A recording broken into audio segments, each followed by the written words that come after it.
telling you what I'm doing, what I go through, what works, what doesn't work. And I want to make it like a dialogue.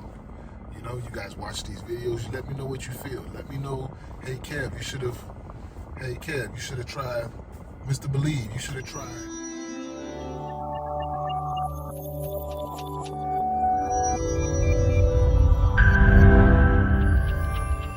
Welcome back, YouTube, and thank you for tuning into the Believe in Yourself channel, man.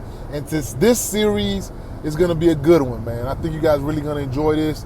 I'm going to read all of my TURO guest reviews, man. So you guys, well, I'm not going to read all of them. I'm going to read all the 4-star, 3-star, 2-star, and 1-star reviews that I've gotten over the past year. It's not that many. Out of all of my trips, 20% of the people on the trips, they do not leave a review. 70% of the people, I get 5-star reviews. So 10% give me between 4 and 1 star. So I'm going to be reading those reviews and telling you my reaction to them, because I probably remember them. They're so far few in between. But I want you guys to understand what you may face when you get into this TURO platform, man. So tune in, man, and I'll catch you guys on the next one. Peace. Welcome back to the Believe in Yourself Network, or the Believe in Yourself channel, whatever you guys want to call it. You know what I'm saying? It's all about believing in yourself. I'm pulling back the veil of the TURO, you know what I'm saying, how I do TURO, pulling back the veil, and I'm sharing with you guys. I want to share everything that I can as far as my experience, because I don't want to just give you guys advice. There's a lot of channels out there that gives you advice or tells you what you should do. I'm telling you what I'm doing, what I go through, what works, what doesn't work. And I want to make it like a dialogue. You guys watch these videos, you let me know what you feel. Let me know, hey Kev, you should have tried Mr. Believe, you should have tried anything along those lines, man. I'm looking for a back and forth with my audience. So I'm coming in here, I'm reading you guys some of my reviews, and if you guys feel like I was wrong for my reaction to the way the review came out, let me know in the comments. If you feel like, hey, we feel you on that, Kev, let me know in the comments. If there's a video you guys want to see, let me know in the comments. Anything about it, just let me know in the comments. You know what I'm saying? Let's build this community. Like I said, I'm planning on doing live streams. Once we start doing the live streams, I'm going to bring you guys up on the panel. Let's talk. Let's discuss. Let's answer all the questions out in the open. I told you guys that I mentor a few other hosts in the TURO platform, and I just figured, like, people need to know this information, because I've seen them. They don't do it exactly the way I do, but they would call me, hey Kev, this happened. Hey Kev, this happened. What about this? I got a guy that's doing brand new cars on the TURO platform. Got the payments with him. I got another person who's doing used vehicles, but they're financed. And I got 2 other people that are doing used vehicles and they're financed. And then I got one other person who's just doing just like me. But as you can see, everybody, it doesn't matter what lane or what genre you're in, because ultimately, TURO is TURO. The way you navigate it, the way you present yourself, how you run your business, that, I feel like is universal. And we can all learn from each other. Just because I've been doing it for some years doesn't mean that you, who might start TURO tomorrow, can't teach me something from your experience. So that's what this is about. So I'm going to get into it. As you guys can see, once again, it's the Versa. Like I said, this is going to be another 4-star review for the Versa. As you'll see, most of these cars, so I gave you the disclaimer in the beginning, 20% people don't leave reviews. 70% of the people, they leave reviews.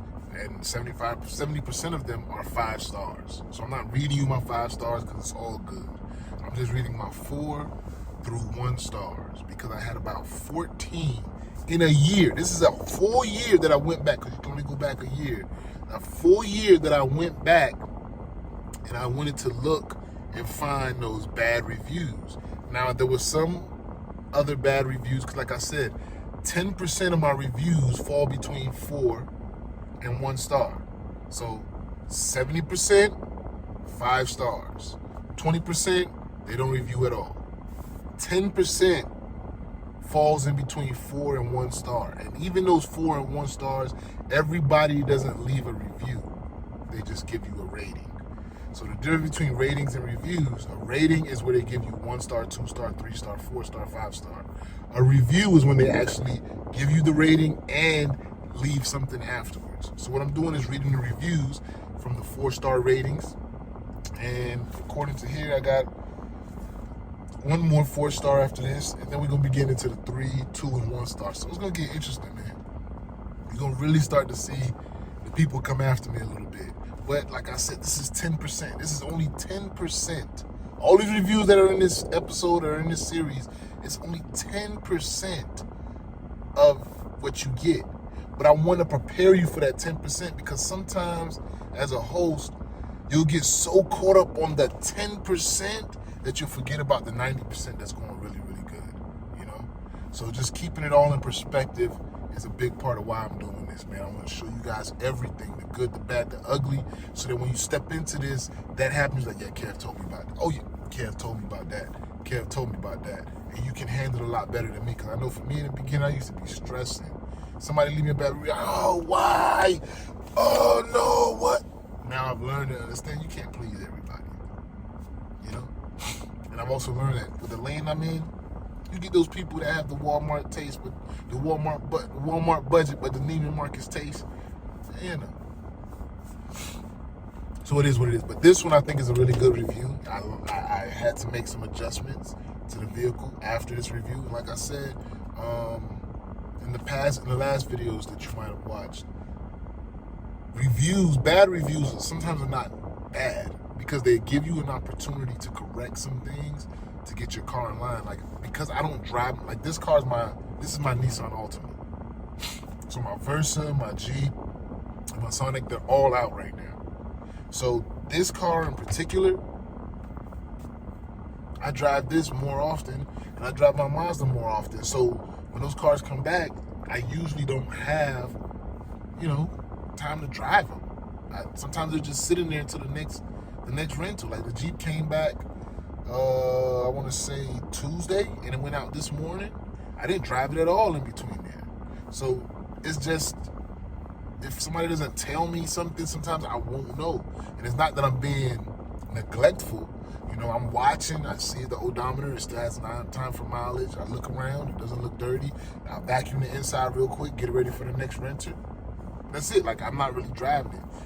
Only thing I drove with the Jeep was I took it to go get a car wash. That was about it. And when I drive, I kind of, try to listen out to see if I notice anything. But that's all you can really do as a host. So you really need to rely on those bad reviews. Not rely, but look out for those bad reviews. Don't take them personal, and just use it as something to get better. Because just because you get a bad review doesn't mean somebody's not going to rent for you later. You know what I'm saying? So keep that in mind. So this is a 4-star review that I got on my Nissan Versa. This guest said, check-in process, a little bit of pain in the ass. Tire light was on, back left tail light was out, and gas gauge didn't work, but it served its purpose. So he gave me every negative thing that he had with my vehicle. Number one, he said the check-in process was a bit of a pain in the ass. I can understand that. Most times, people that's trying out Turo, like I told you, a lot of the times, at least for me, I'm getting a lot of first, second, or third time renters. I get people that's rented multiple times on Turo, but those are far and few in between. Most of the people I rent to are first, second, or third time renters on Turo. And if you're coming from, normally renting at Hertz or Enterprise or Alamo, you go to the counter and there's a process, the credit card, things like this. So when you come to this platform and you want to rent, and me, myself, I do contactless deliveries, it's a little different. Like, I got to send you a picture of my ID and then send you this. And the thing of it is, though, is that people don't read. You know what I'm saying? Like, I'm going to do a video. I might do a video. Let me know in the comments if you guys want me to go over the messages that I send to people so that you can see what I send people and then what I get in return. It's crazy sometimes. I can't really remember, but vaguely, but most people who have a problem with the check-in process usually get annoyed because I won't tell them where the key is until they do what I ask them to do. So they'll come to the car, like I said, it has dings and dents, and they'll take pictures all around of the car, take all these pictures, waste all their time. It's hot out, you know, when in South Florida, it's hot. The sun's beaming on them. After they did all that, they sweating a little bit, and now it's like, hey man, where's the key? Now they're looking for the key. I go, I check the photos are not there. It always happens like this. You need to upload the photos that's required. What photos? They get the welcome message. They always say, thank you, okay, Kevin. And then when I asked them for the photos that was in the welcome message, what photos? I told you guys before, people don't be reading, man. They just go, we're moving so fast, information comes so fast, people don't even really read fully sometimes. So I think that was probably one of these type of situations. Another thing that usually happens is after they've uploaded all those photos for whatever reason, when I tell them to upload the 2 photos, they ask me again, how do I do it? That is one of the most mind-boggling questions to me. It's like, you just uploaded all these photos, and now you asking me how to upload the 2 photos that I told you to upload first. You know, it's like, I just politely, hey, the same way you uploaded the photos that you already did. Then they'll ask me again, well, I'm like, I also left instructions at the top of this chat, because it's always the first message that comes through. So that's whatever, man. Tire light was on. There's not much I could do about a tire light. Sometimes cars pick up nails, and especially in South Florida when the weather changes, sometimes it goes, we'll have some days where it gets cool, and because it's hot a lot, and the air pressure in the tires sometimes change. And after you run for a little while, it'll come back on, but usually if it didn't, you might have a little leak. But like I said, I don't know these things unless somebody tells me about them most of the times. And what could have happened was maybe I took the car to get washed, came back, picked up a nail, left the car there for him to pick up, and now the tire light's on. So it's like, you know, you some things you can't fix everything.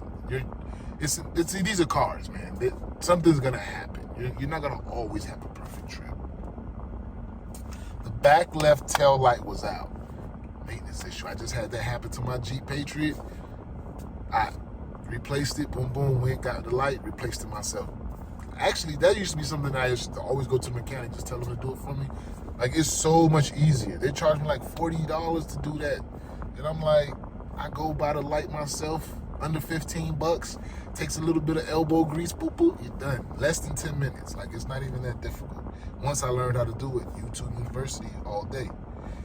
That's why you guys are joining my class.